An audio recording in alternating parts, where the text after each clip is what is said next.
Hey YouTube, how you doing? It's been a long minute since the last Mika Minute. I'm sorry, I'm actually at work right now. Well, I haven't clocked into work yet. But I wanted to give y'all a few updates. I will be uploading more content. Please forgive me, like life has been just a whirlwind, so I haven't been able to actually even start the Mika Minute like I intended to. So more content will be coming. I cannot give you an actual schedule excuse me, of the uploads yet. That will come later on as I continue to work into this new schedule, but that's neither here nor there. I guess I wanted to start off by talking about something that kind of irritates and it kind of makes me feel bad, and it's something that I think that a lot of people have been worried about, and why there is a stigma against mental health. I am not saying this because my mental health is perfect. I'm not gonna go through what my mental health has been prescribed as. I don't feel that that is relevant to anything. Just know that we all have mental issues somewhere, and they come out in different ways.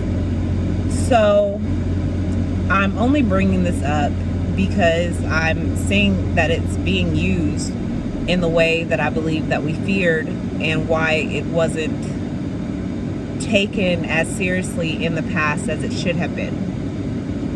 A lot of people are weaponizing their mental shortcomings, disorders, mental diseases. Basically, they're doing things that they know is already wrong, and then they're using their mental shortcomings or disorders or diseases to justify what they've done. And that's what started the whole crazy panic, is because people are like, well, if you have a mental disease, you're going to do all these things.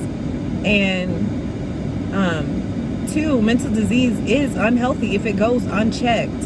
So please, everybody, love your neighbor, check your friends, see if they are okay, because sometimes they are not okay.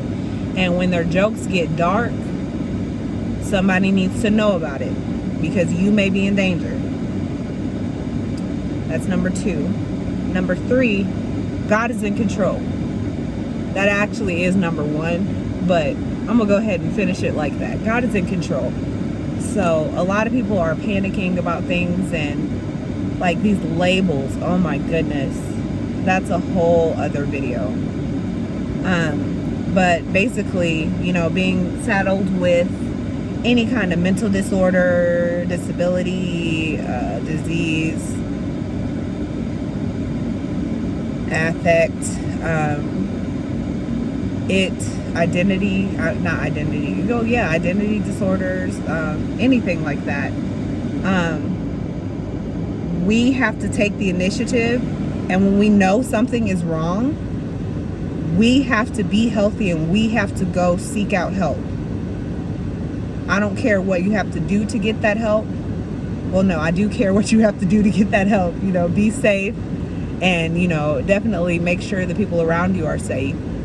But you definitely, if you need to get help, definitely seek that out without ceasing. Pray without ceasing. Turn your life over to Christ. That is the number 1 fix. But our bodies are, flesh and bone, and there's sin on this planet, and things aren't as they should be.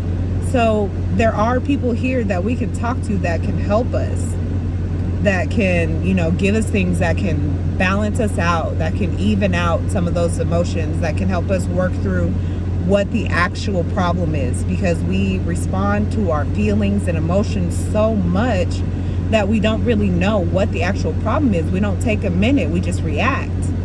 But if we stop that immediate reaction, to stop it, Think down to the heart of what is making you angry. See it from the other person's side. And just talk it through. It'll be squashed before you know it. And both you and that other person will have peace. We let stuff carry on too much because we're not willing to listen. We're not willing to listen. We're not willing to see it from the other person's side because we know our side. We know our heart. And we're either defensive because we know we did wrong, or we're defensive because we're not sure if we did something wrong. And so I'm going to ask that the people that are, on the attack side, on the right side, hey, look at you. Look at how you're coming into the quote unquote conversations, the conversations that need to be had. Everybody is so quick to pick up a gun, pick up a knife, be swole and, show how big they are when we don't need that. Like, if we could just sit and talk and just squash stuff, do y'all know how much stuff would be fixed? Do y'all know how many problems we could fix? We're paying for politicians that don't squash stuff. They're not even doing their jobs. They're like, oh, we're going to shut down the government because we can't make a decision. How is that okay? Do you still get paid? If you're like, well, I can't make a decision on if I want to come to work, do y'all want to come to work? And they're like, well, I don't really know. And you don't show up. Do you still get paid for that? Where is that okay? And why are we okay with our government doing this? Make it make sense. Thank you for tuning in to this off the cuff Mika Minute. Please like and subscribe, and I will be back with another Mika Minute. Thank you. Bye.